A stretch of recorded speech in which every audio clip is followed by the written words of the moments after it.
Today I show you how I upgraded the memory card in my Sony Xperia 1 Mark V, but you can do this, you can compare this with most of the portable devices that use a microSD card.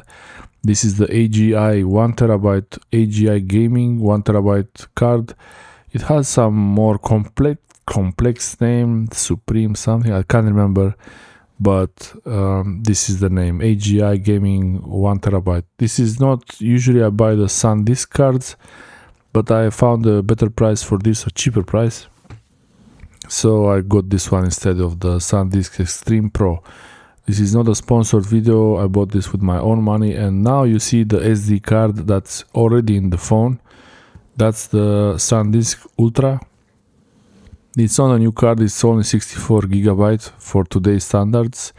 And I do a quick memory test here with the internal storage of Sony Xperia 1 Mark V, and you see the storage of the phone is very fast. Almost 1 gigabyte per second. So 786 megabytes per second. That's really fast for the internal storage. Usually the internal storage of the phone is going to be faster. But the problem, I was reading that the Sony Xperia 1 Mark V doesn't have a really fast card reader, because you can put a memory card in the phone and people say that it's not that fast. So it's only to use fast cards, fast microSD cards. So this is the speed of the slow card. It's about 20 megabytes per second, right? But the read should be a little bit faster than that, about 40 megabytes per second. The read speed actually is 44, 43, and the random write 700 kilobytes, and random read seems like still loading that one. 5-6 megabytes. And the memory copy, I don't know what that thing is. It's a very high amount, and I don't know if it's really useful. And this actually 19 and 43, those are the values that matter, and under 1 megabyte and under 6 megabytes for the around 6 megabytes for the random read. So that's pretty slow, but it's still working.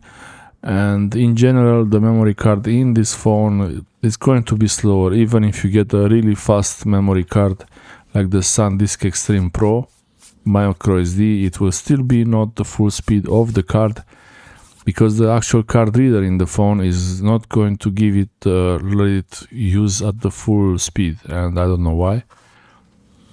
This maybe it's a limitation for heat, because also the memory cards, they get hot when they write a lot of data on them. And here we have the results. So I will do a test. I wanted to show you this test before I swap out the card, the old card with a new one, so you see how it looks like before I change the card. I will do a few more tests on the computer also later, and to make sure that the card is okay. I don't have the original AGI card reader, and they might say that this is not ideal. I have a Kingston card reader that works perfectly with SanDisk cards, and for the phone, actually there is no need for the card reader. The card reader is built into the phone. If you have a Steam Deck, for example, that might be a little bit faster, but I'm not sure. There are 2 gigabyte versions of the new card, so this one 64 gigabyte only.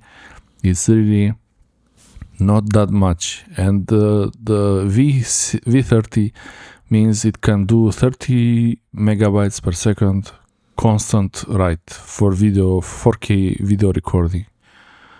So these are the cards side by side, A2 versus A1 and V30, and the old one doesn't even have the specification, the standard information to guarantee at least 30 megabytes per second write. This is important.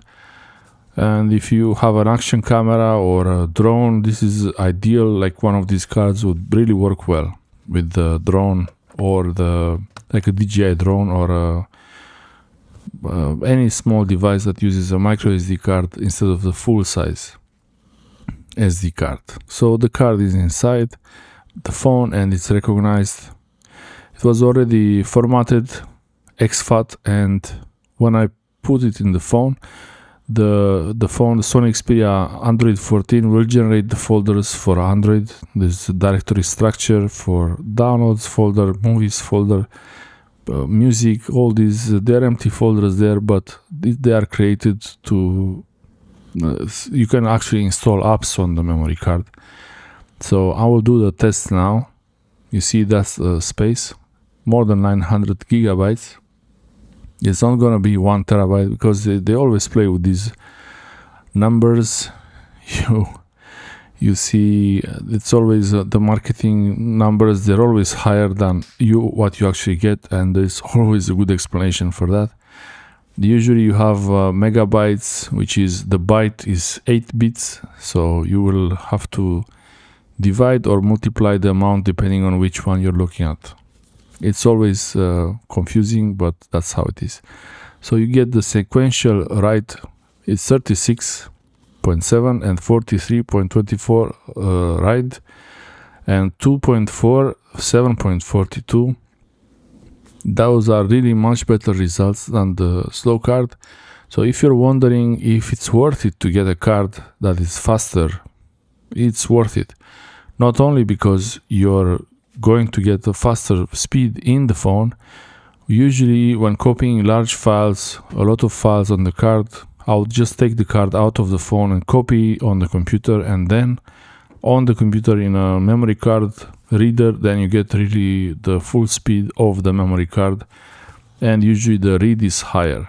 On this card actually the write is about 40 megabytes per second. It's not really 160, 150 if you write many big large files. Thanks for watching.